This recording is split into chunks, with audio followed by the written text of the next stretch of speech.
प्रदेश, उत्तराखंड, पंजाब, गोवा और मणिपुर में विधानसभा चुनावों की तारीखों का ऐलान कर दिया है। कोरोना को देखते हुए 5 राज्यों में होने जा रहे विधानसभा चुनावों के समय 15 जनवरी तक जनसभाओं, साइकिल रैली, बाइक रैली और पदयात्राओं पर रोक लगा दी गई है।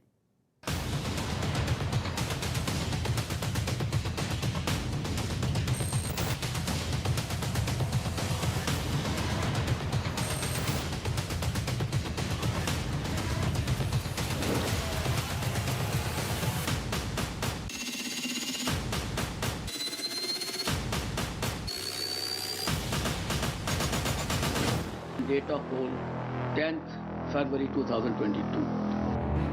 10 मार्च 2022 ये वो तारीख है जब 5 राज्यों में किसकी सरकार बनेगी और किसका राज तिलक होगा, ये पूरी तरह साफ हो जाएगा। उत्तर प्रदेश, पंजाब, उत्तराखंड, गोवा और मणिपुर ये वो राज्य हैं जहां विधानसभा चुनाव होने हैं। चुनाव आयोग ने इन 5 राज्यों में विधानसभा चुनाव की तारीखों का ऐलान कर दिया है। ये चुनाव 10 फरवरी से शुरू होगा और 7 मार्च तक चलेगा। 10 मार्च को 5 राज्यों के नतीजे आएंगे। A total of 690 assembly constituencies will go poll this time. These includes 40 assembly constituencies in Goa, 60 assembly constituencies in Manipur, 117 ACs in Punjab, 17 ACs in Uttarakhand and 403 ACs in Uttar Pradesh. देश के सबसे बड़े राज्य उत्तर प्रदेश में 7 चरणों में चुनाव होंगे। पंजाब, उत्तराखंड और गोवा में 1 चरण में चुनाव होंगे, जबकि मणिपुर में 2 चरणों में चुनाव होंगे और 10 मार्च को 5 राज्यों के नतीजों का ऐलान होगा। चुनाव की तारीखों के ऐलान के साथ ही आचार संहिता भी लागू हो गई है। So on 7th March, all polling will be over and the date of counting is 10th March 2022, that is Thursday. Uttar Pradesh में 7 चरणों में चुनाव होंगे। पहला चरण 10 फरवरी को होगा, दूसरा चरण 14 फरवरी को, तीसरा चरण 20 फरवरी को, चौथा चरण 23 फरवरी को, पांचवा चरण 27 फरवरी को, छठा चरण 3 मार्च को और 7वां चरण 7 मार्च को होगा। 2012, it was done. All the 5 states were done in 9 phases. In 2017, it was done in 8 phases. And now we are reducing it by 1 more phase, and all elections of 5 states will be conducted in 7 phases. जबकि 3 राज्यों पंजाब, उत्तराखंड और गोवा में एक साथ एक ही चरण में 14 फरवरी को चुनाव होंगे। In second phase, we will be covering 4 states. Uttar Pradesh second phase, Punjab in 1 phase, Uttarakhand in 1 phase, Goa in 1 phase.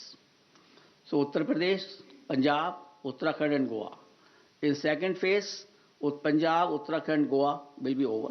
At date of poll 14th February, that is Monday.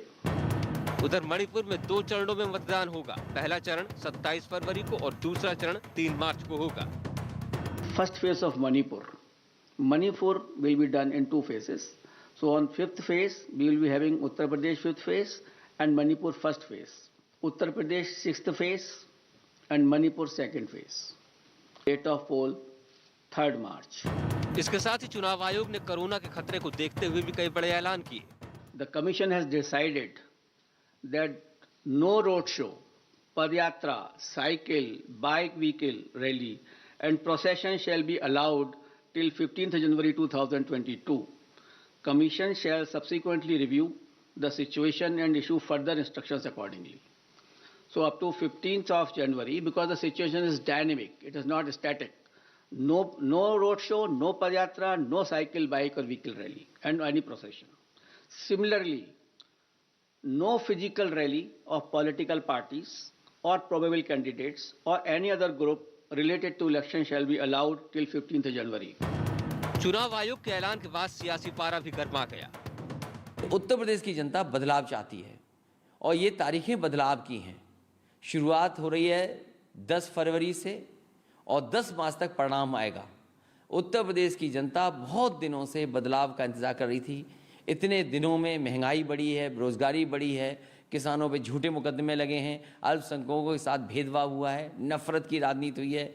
इन्होंने लगातार सरकार में बैठ कर के अधिकारियों के माध्यम से लोगों को सताया है, लोगों पे मुकदमे लगे हैं। यहाँ के पंचायत के चुनाव जिस समय देखे थे, उस समय क्या नहीं किया सरकार ने।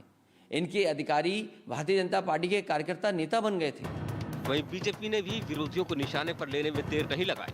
चलिए, कम से कम अखिलेश यादव ने ये तो स्वीकार किया कि भारतीय जनता पार्टी से मुकाबला करना उनके लिए मुश्किल है। भगवान उनकी राह आसान बनाए। भारतीय जनता पार्टी, जैसा मैंने कहा, कि दूरदृष्टि पूर्ण नेतृत्व की पार्टी है और हमने भारतीय जनता पार्टी को समय के साथ समय की कदमताल करते हुए चलने के लिए हमारे नेतृत्व ने हमेशा तैयार रखा है।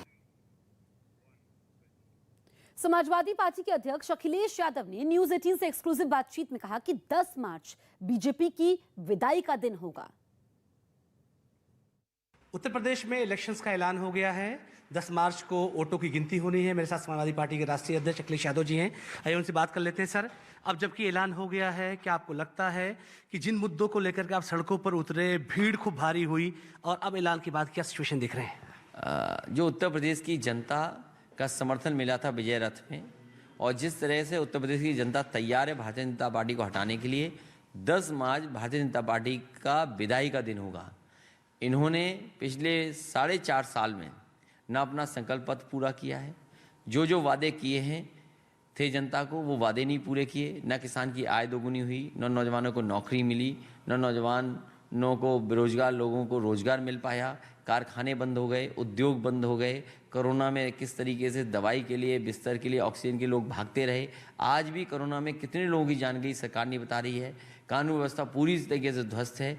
बड़े पैमाने पे बेटियों के साथ, माताओं बहनों के साथ घटनाएं घटी हैं। सरकार आज भी सूची नहीं जारी कर पा रही है। इसलिए उत्तर प्रदेश की जनता भारतीय जनता पार्टी को हटाने के लिए तैयार है। हर वर्ग के लोग इस बार भारतीय जनता पार्टी को हटाएंगे। वर्चुअल रैली का क्या विकल्प होगा सर? कई सारी बंदिशें भी हुई हैं। वर्चुअल रैली इंपॉर्टेंट है, आप खुद टेक्निकल आदमी हैं, तो क्या रास्ता अख्तियार करेंगे? जहाँ तक वर्चुअल रैली के लिए जो इलेक्शन कमीशन ने नियम बनाए हैं, उन सभी नियमों का पालन समाजवादी पार्टी करेगी और कोशिश करेगी वर्चुअल रैलीज के माध्यम से, वर्चुअल प्लेटफॉर्म्स के माध्यम से जनता तक समाजवादी पार्टी के कार्यकर्ता पहुंचने की कोशिश करेंगे। समाजवादी पार्टी के कार्यकर्ता सक्षम भी हैं, लेकिन और दल ऐसे भी हैं जो वर्चुअल रैलीज नहीं कर पाएंगे या इस तरह का इंफ्रास्ट्रक्चर उनके पास नहीं है कि वर्चुअल रैलीज कर सकें। कहीं ना कहीं इलेक्शन कमीशन को उन दलों के बारे में भी सोचना चाहिए। पंचायत चुनाव भी पूरे प्रदेश ने सर देखे थे, ये इलेक्शन भी है, अधिकारी अभी भी वही हैं। क्या कोई रोड मैप स्पेशल तय करेगी समाजवादी पार्टी? इलेक्शन कमीशन में जिस तरीके से बेईमानी की भारतीय जनता पार्टी ने, पूरे उत्तर प्रदेश ने देखा। जिस तरीके से माताओं बहनों के कपड़े फाड़े गए, उनकी साड़ी छीन ली गई, उत्तर प्रदेश की जनता ने देखा है। इसलिए ऐसे अधिकारी जिन्होंने भारतीय जनता पार्टी के कार्यकर्ता बन के काम किया, उनकी शिकायत इलेक्शन कमीशन को की जाएगी। आखिरी सवाल सर, 10 मार्च को कौन आ रहा है? 10 मार्च को भारतीय जनता पार्टी का उत्तर प्रदेश से सफाया होना तय है। तो वहीं यूपी